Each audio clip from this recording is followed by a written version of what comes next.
Oh, my name is Tony Gamelli, and I sell fruit from a cart that I push down in the Park Slope area of Brooklyn. I've been doing it since I got out of high school about 14 years ago.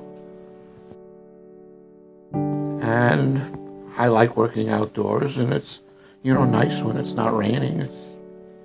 It's a decent way of making a living. What else can I tell you about what I do?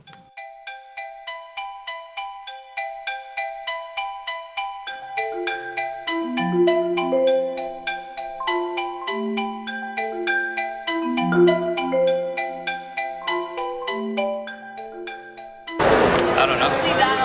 Not sure. Just trying to get healthier, but it still sounds very unhealthy, and I don't think that will change unless something's done. Please listen carefully.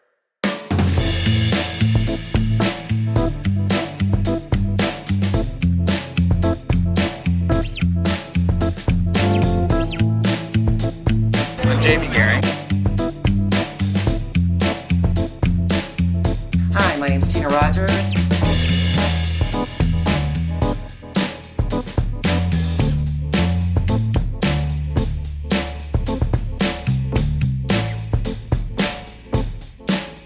We really want to change how people think about fast food. Union Square is our biggest market. It's our flagship market. It opened in 1976.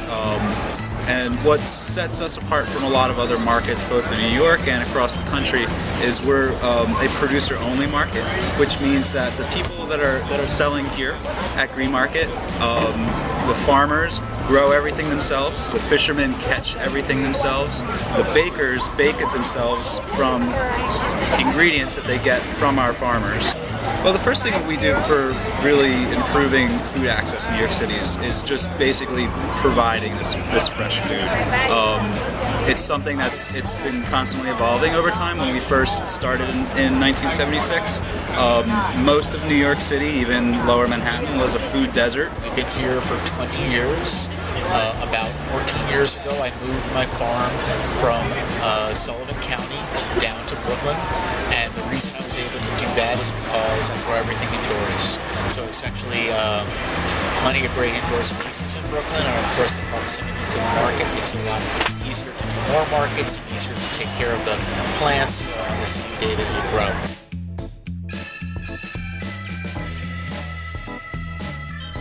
But one of the best things is no matter what it is you come for, you can meet the person and have a real human interaction with the person who's growing your food. It makes for safer food, makes for healthier food.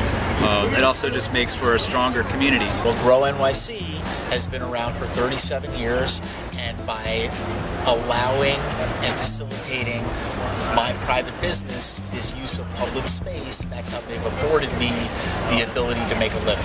Because there's absolutely no way that I could afford a storefront. There's absolutely no way that we could make a living just on delivering either retail or to wholesale. And so it's great. They're also really effective in publicizing the mission, and that's very helpful too. If it's local, you're sort of shrinking the supply chain at the time from when it gets harvested to when it gets served. So freshness is really important, right? Secondarily, you're supporting local community, right? Sort of like, what are all the good things about eating local food? Well, lots of them. I really can't think of a bad one. So it's a really easy movement to get behind, because I think it benefits everybody. Benefits our customers. We're excited to grow a business. It benefits the farmers and suppliers. It benefits the community. In theory, to the extent people are eating more of our food, more vegetables, more naturally raised meats, less burgers, less fries. I'd like to think that over a longer period of time we could have an impact on the obesity epidemic. So I think for a lot of reasons, what we're doing is good. This movement is good, and if it continues, I think it's good for the country. Right? It can only mean good things. Shopping from a farmer's market is better for everybody because you have the ability to actually get the food that is really healthy because it's local.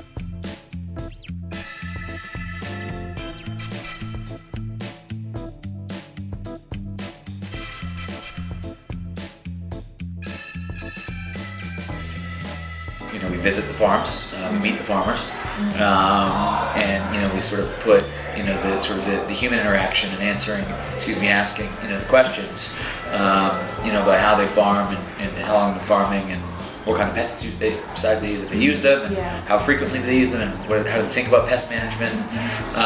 So that's how we've done it, and it's been successful for us. The Lower East Side Ecology Center comes here every day at the markets here and collects food scraps. This time of year in the spring, obviously they're bringing with them compost and potting soil for New Yorkers to take to use in their, whether it's their garden box or they've got a share in a garden, a community garden. And in the last 5 years or so, we've also started doing compost. Well, I try to keep what I sell and the packaging it comes in, like the cardboard boxes that the fruits and vegetables come in.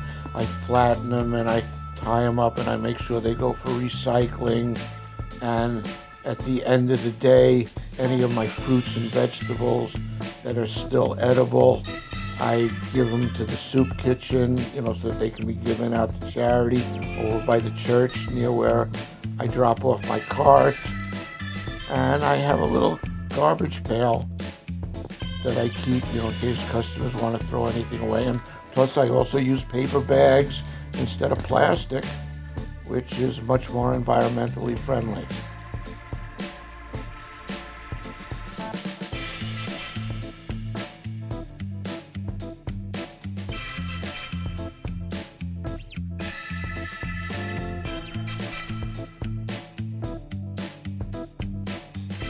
Growing food and being a responsible consumer and eater, has a lot of important social aspects and political aspects to it that I think a lot of young people are realizing is a great avenue for change. So I see it basically doing what it is now, which is you have these two layers of eating. People that can afford to eat in a conscious way, and those are the people that support us. And then you have the people whose economic circumstances or financial circumstances have forced them into eating mass-produced food.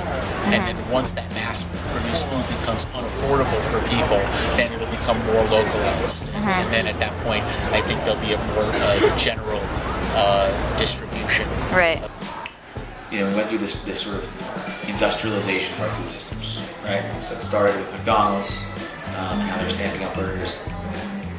It's been all about scale and volume and driving the cost of food down lower and lower.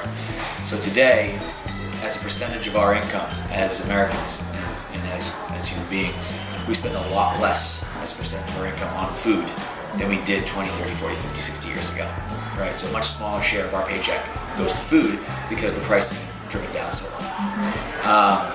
We've had these fat diets over the past few decades, right? There was low fat, there was high fat, there's low carbs, there's Atkins, pick whatever which one you like. They were all fads because none of them worked, right? It was about dieting. What's exciting about what's going on today is we're simply going back to how we used to eat. Right? It's not like we're coming up with some new way or some new plan, it's about dieting or this or that. In the olden days, they'd plant seeds, they'd harvest the crops, and they'd cook and serve the food. And that's what they did. And that's what we're getting back to. And so for me, I firmly believe it's not about a trend. It's not about the next thing, and farm to table and sustainability. It's just about a system that's been broken for 50 years that's slowly but surely getting unbroken. And it's going to take another couple decades to fix it, right? To unbreak it, to make it more. But I think we're going to get there.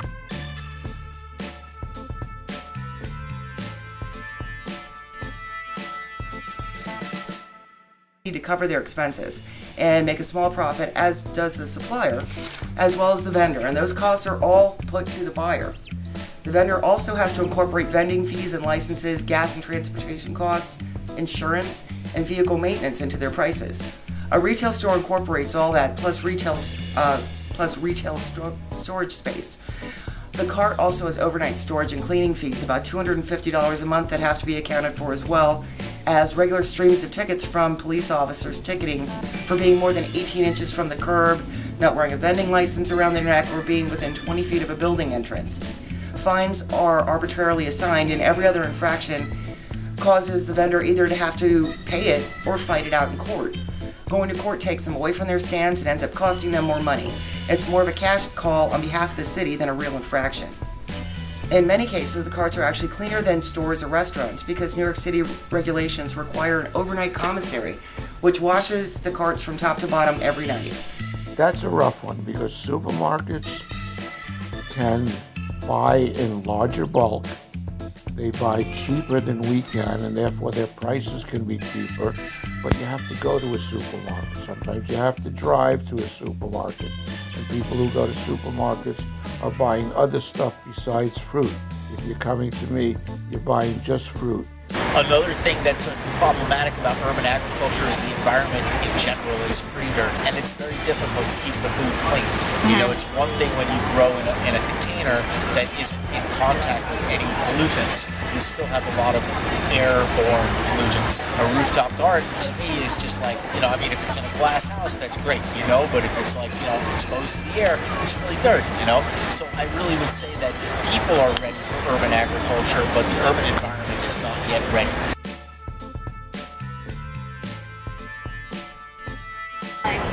Health Bucks, which runs during the peak growing months, which will be July through November.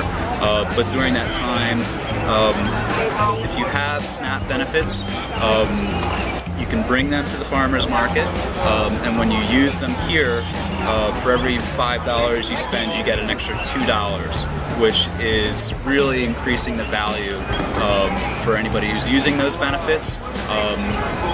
And it's increasing that value based on where they're spending it. So if they're spending on fresh, healthy food that comes from local farmers, they get a 40% increase in their value. Because of SNAP programs, the city's economy doesn't impact the fruit vendors as much as other industries, and even other food carts.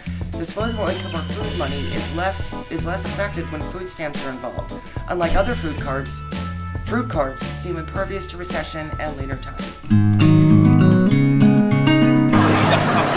Okay, so I guess I understand it now. You are trying to boost the economy. Food is a lot fresher since it's grown locally, and you know, there's no pesticides. So I mean, even on a healthier alternative, this is a lot better than, you know, kind of mass-produced foods. So yeah. Well, now I understand what food insecurity is now, so might try making my own garden in the backyard and go buy some locally grown fruits to support local markets. I'm about to open a fishbowl stand outside of Baruch College right now. You know, people always have to eat, and it's going to become more and more challenging over time to have safe, healthy, sustainable access to food for everybody, you know, across not just New York City, but in the entire planet.